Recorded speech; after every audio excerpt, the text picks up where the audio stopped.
E aí pessoal, aqui é Marcos Botelho, sou pastor em uma igreja em São Paulo e a gente está estudando o livro de Atos, um capítulo por semana, e você é bem-vindo a esse estudo. Antes da gente entrar no capítulo 10, eu queria convidar você a fazer parte realmente desse canal e ajudar a divulgar. Assine o canal, aperte o sino para você saber quando os vídeos entram no ar e também manda esse vídeo para algum grupo de WhatsApp. Dessa forma a gente vai estudar a palavra de Deus e vai deixar o Espírito de Deus nos conduzir, tá bom? Vamos entrar no capítulo 10 e estudar um pouquinho sobre a expansão do Espírito entre os gentios não judeus? Vamos? O capítulo 10 começa com o centurião chamado Cornélio, lá de Cesareia. Deixa eu falar um pouco sobre centurião e sobre Cesareia.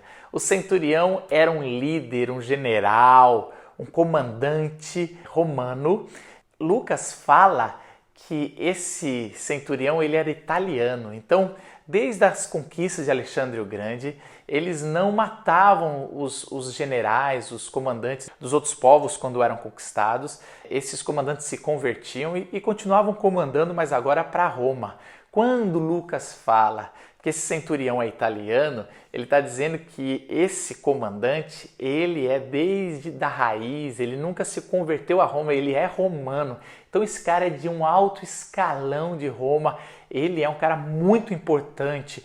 E Lucas está dizendo, olha só, o evangelho ele está se expandindo de algo muito diferente para umas fronteiras que ainda não chegaram. Porque até então a gente viu o judeu Saulo se convertendo, era alguém que perseguia, mostra o poder do evangelho.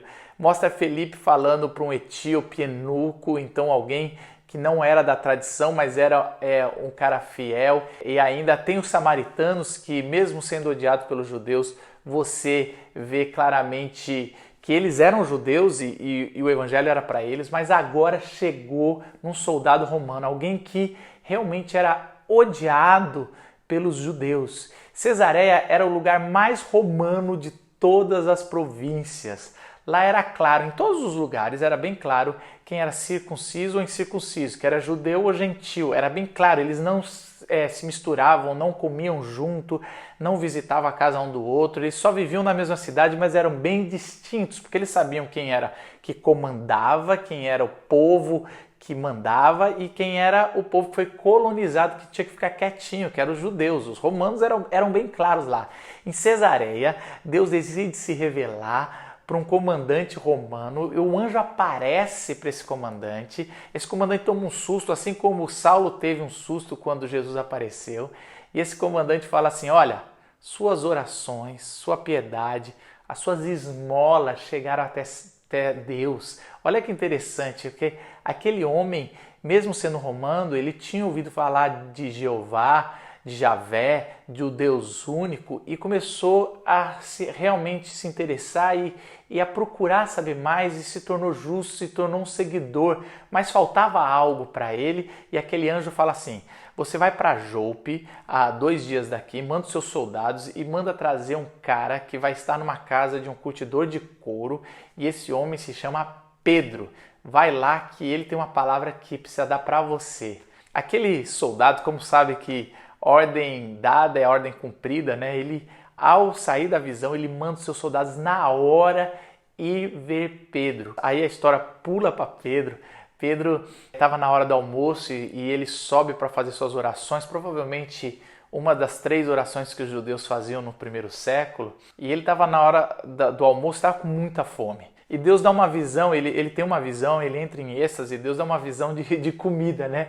Desce do céu um lençol, né? Um piquenique, e lá naquele lençol tinha todos os tipos de animais, quadrúpedes, répteis, aves, imundos e puros, né?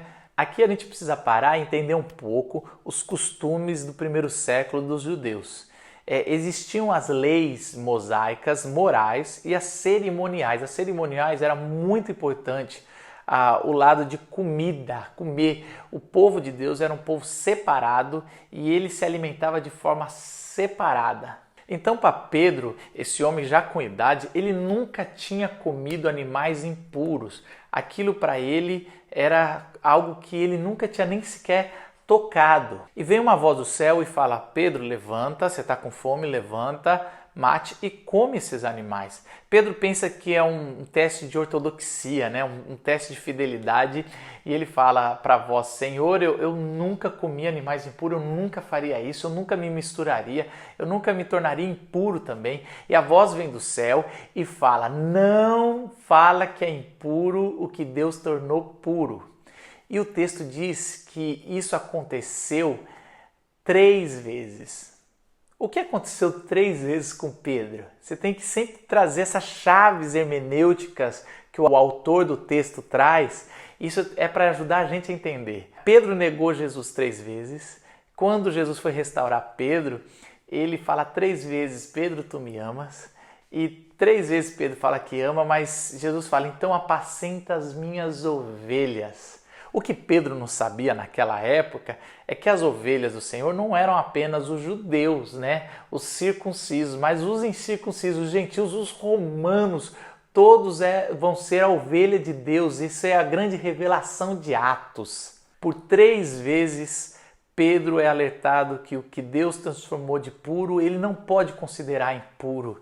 Aquilo para Pedro bate muito forte, ele sai da visão, mas ele fica refletindo, e aí vem uma outra voz e fala: olha, tem alguns homens aí fora e eles querem te levar para Cesareia, vá com eles que eu tenho uma mensagem para levar através de você.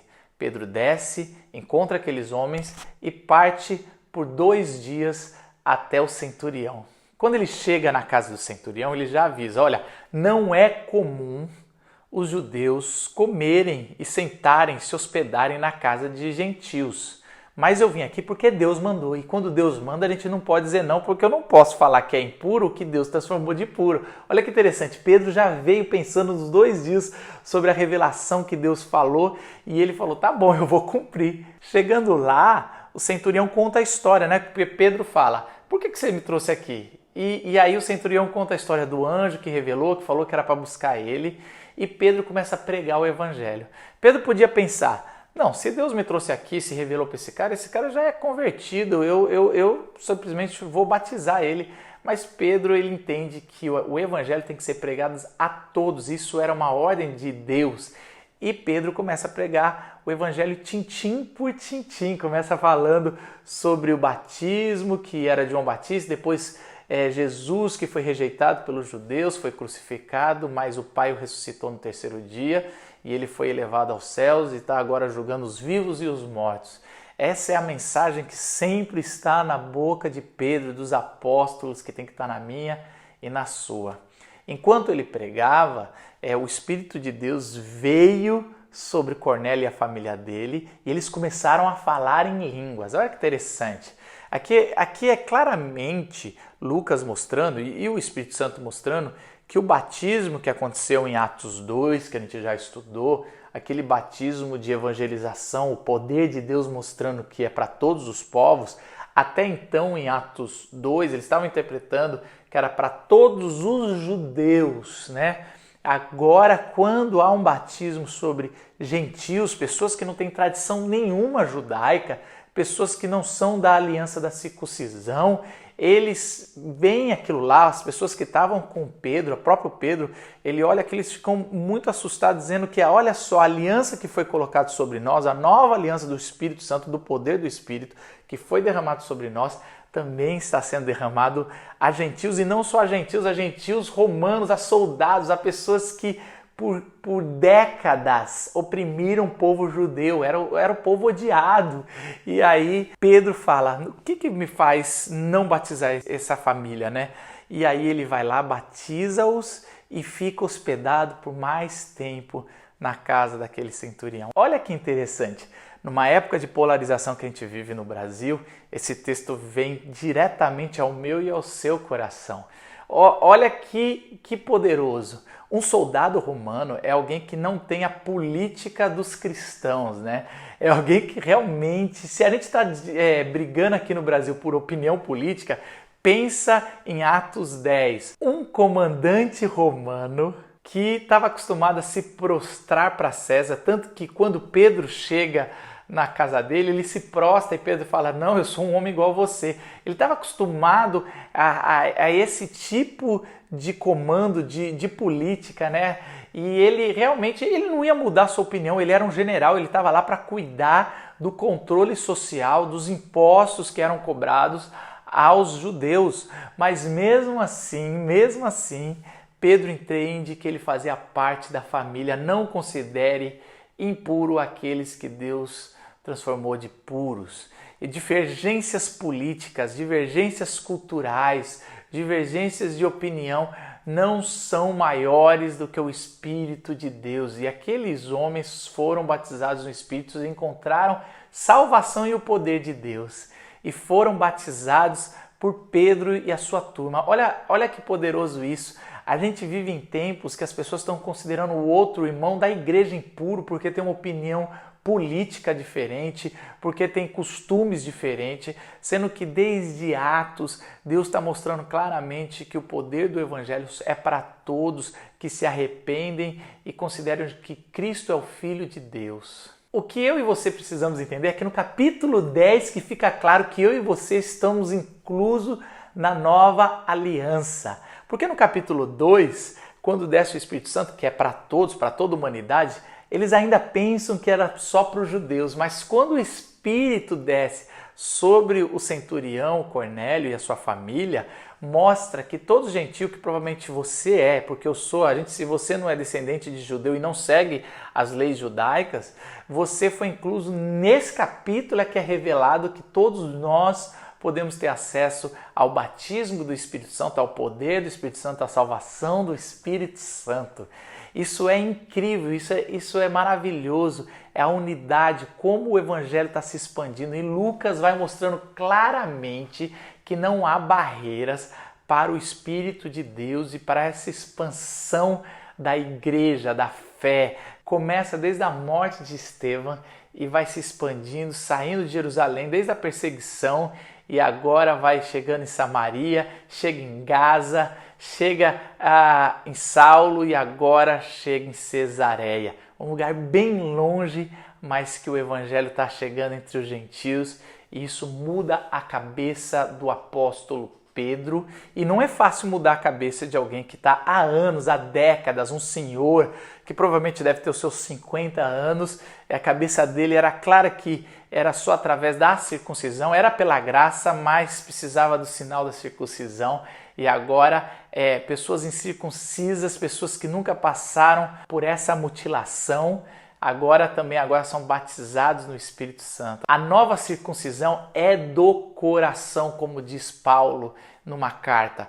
A circuncisão do coração ela pode só ser feita por Deus. Ela é feita para homens e mulheres. Ela é feita para todos os povos. Todos são incluídos na graça do Cristo que morreu na cruz. Que a revelação que foi dada para Pedro possa ser dada para mim e para você. Que a gente possa entender que opinião política, que pessoas de outra nacionalidade, de outra cultura, outra visão também podem ser alcançados pela graça e o poder do Espírito Santo.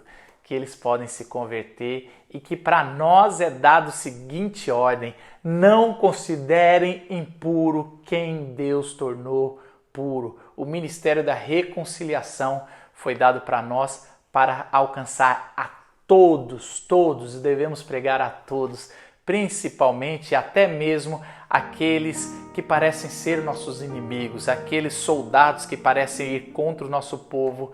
A gente precisa poder entrar na casa dele, fazer parte com ele e falar do Evangelho, que Deus vai os batizar e transformar e salvar e trazer poder. Deus abençoe você.